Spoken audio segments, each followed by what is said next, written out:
Welcome to Germany versus USA. And today, we're going to talk about travel and tourism.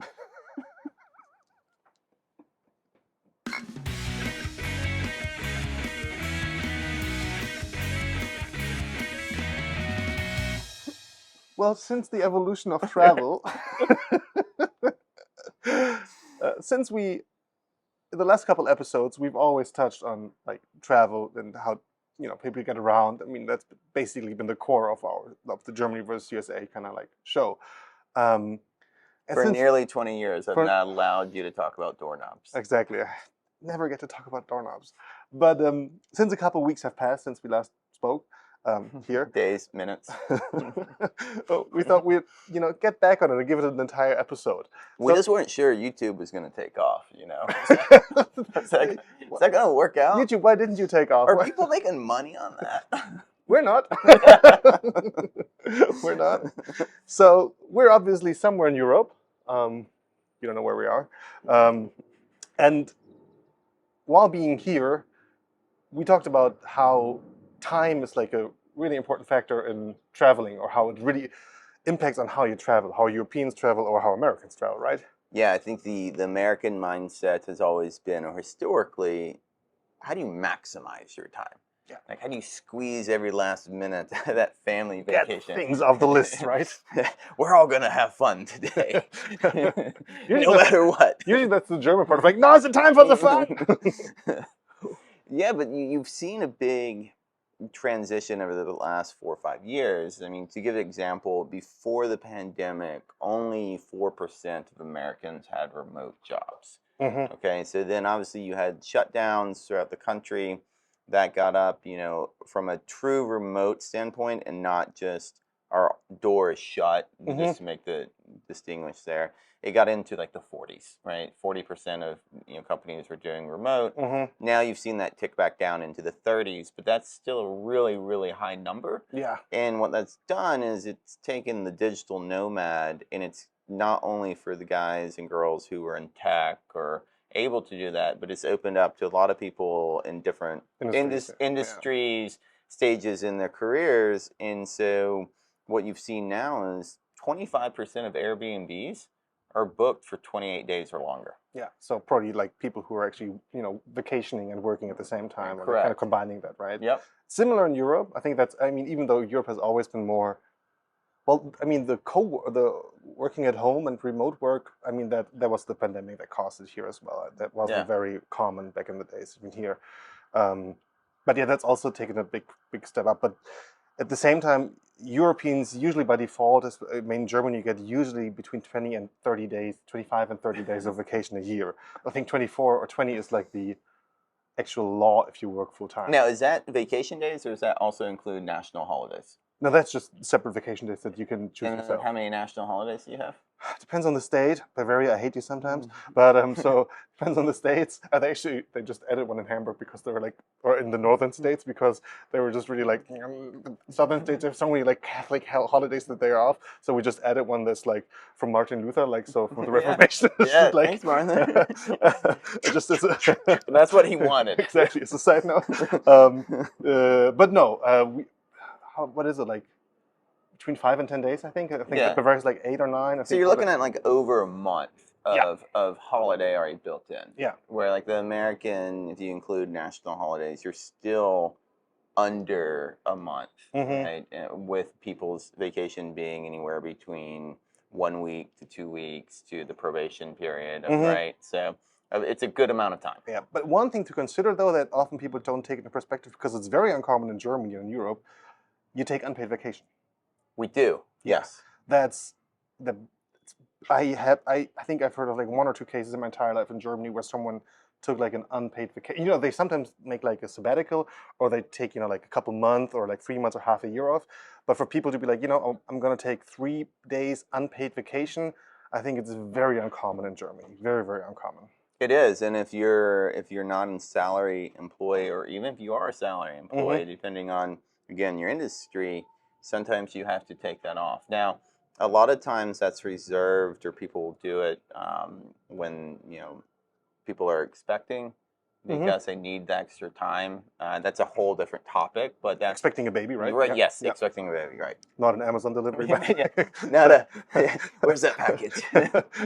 Okay, yeah. In that context, I mean, that's where, and that we can mingle into that a little bit because, in Germany and most European countries, we just get so much time off. Like I think the cutoff date before the due date for pregnancy, and us talking about these kind of topics, you can kind of guess what our life's been about recent years. A few things have happened. Yeah. I think the cutoff date is so like 6 weeks before the due date in Germany, the women get called Mutterschutz, so like protection time, 6 weeks before the due date, and then afterwards, it's it's another 6 weeks, and then you get like Elternzeit, where you can actually like it's also I think it's 14 months that you can divide up between the parents. Like either you take it at the same time, and it's gotten a little more complicated recently, but basically you have about a year or a little more than a year where you can actually get paid, not the full amount, but 65%, I think, and you're off, can take care of your baby. One thing that I think is really interesting with the longer duration of travel. So like if you just play up the stereotypes of Americans, we only have 3 days in Europe. We're going to go to Poland, England, France. It's just like this whole stressful thing of like trying to do too much in too small of a period. Thank you, Rick Steves. Yes, Rick Steves. Yeah, yes, we miss you too, Rick. That is shifting now. It's so early, and look, not everyone is as fortunate to have that long of a duration. I mean, even the digital nomads now, how they're technically classified, it's still like 15 million jobs or so it's a small number. But from the willingness of the mass majority of people, myself included, of when you're on a holiday abroad, you're willing to do some of the touristy things. Yeah, that leads us to budget. Yeah, right. Because we talked about that the other day. When I traveled with my family, like when I was younger, we didn't have a huge budget, and we always went on like summer vacation for at least 2 weeks. Usually the default is 3 weeks vacation, and sometimes 4, right?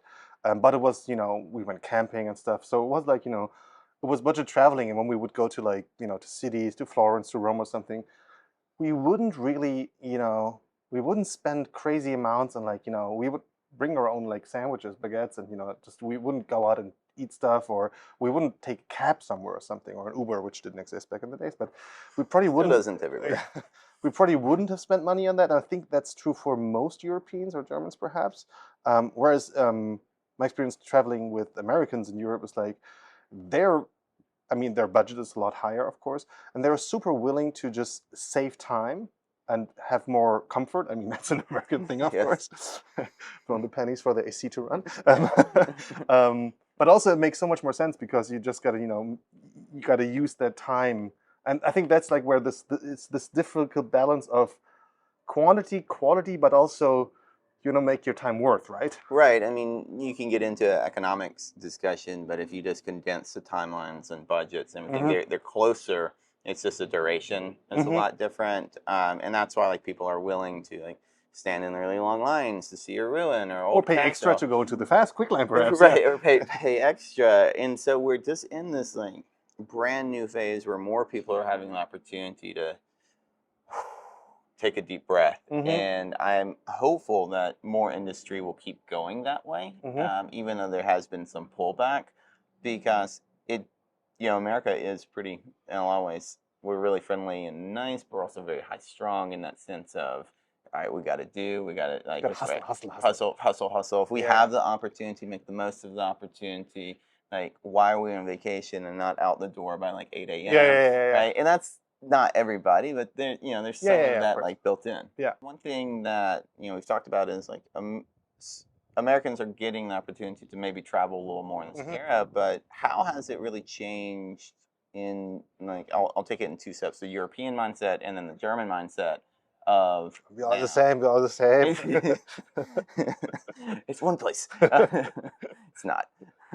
But has it changed much, or like where you're travel mindset, or like getting more more holidays, not necessarily more holidays, but getting able to take advantage of the remote work and go places Yeah, more. probably the remote work, and kind of with that, like, and the pandemic, I think like camping and like that has been, I mean, it's almost dying down a little bit at this point, but camper vans, going camping, being more out in nature, spending time in nature, because also you couldn't, really travel that much abroad.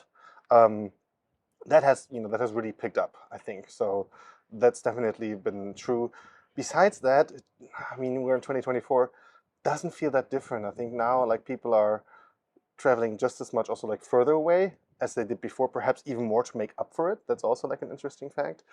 And I'm not sure if that is there's a huge difference between like the Germans and the Europeans. I think that goes for all of them. Kind Everyone of in yeah. high generalities. Yeah. Yeah, I think for us, like one thing that's very different if you are coming to America, right, on your vacations. Since the pandemic, a lot of Americans are trying when they vacation get out of the metropolitans. They want to go into the national parks. They want to get into less dense areas.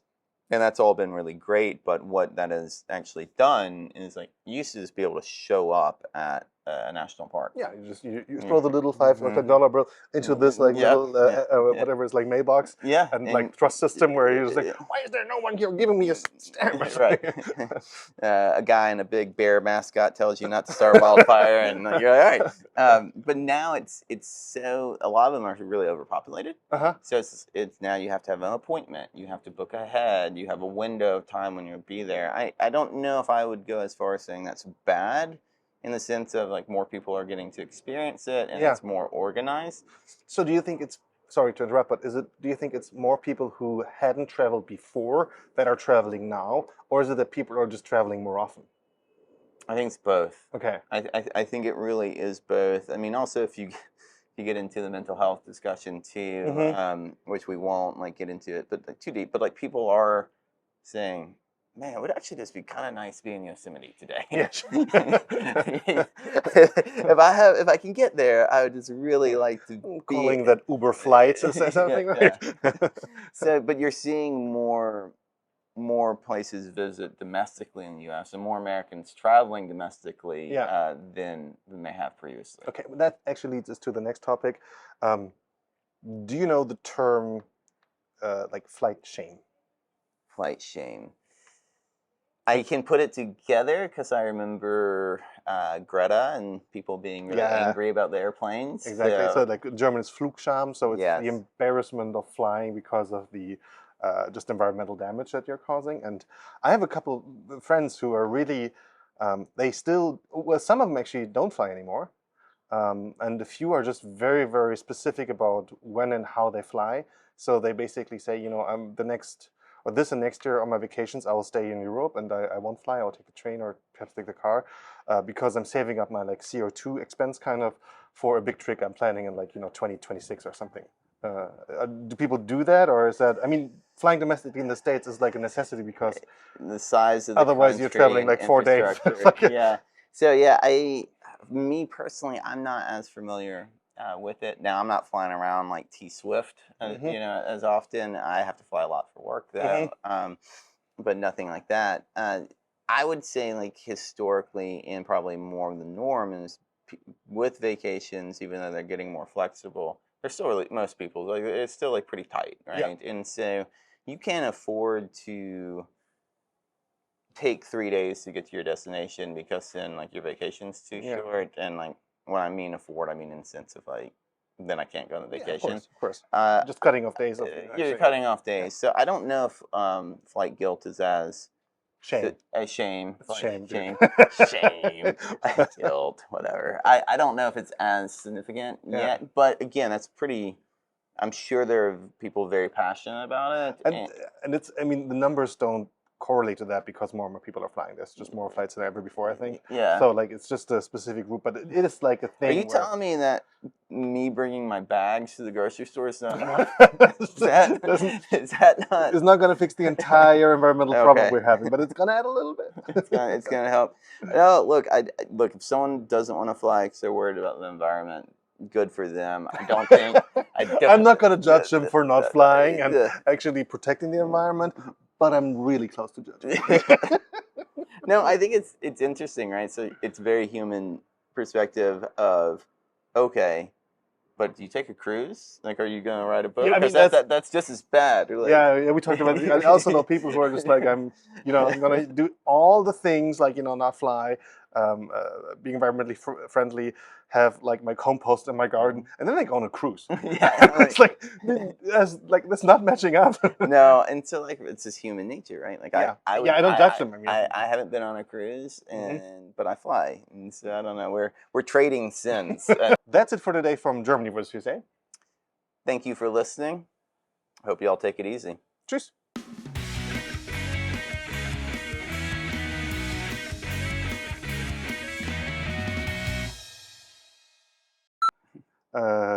Do we want to call it evolution of travel?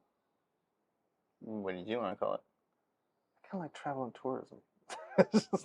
Or just tourism? I don't know. Just travel, perhaps. I'll consider it. Okay. Ready? Yeah. Okay. Welcome to Germany versus USA. And today, we're going to talk about travel and tourism. Jim, should we tell people about our podcast? Jim?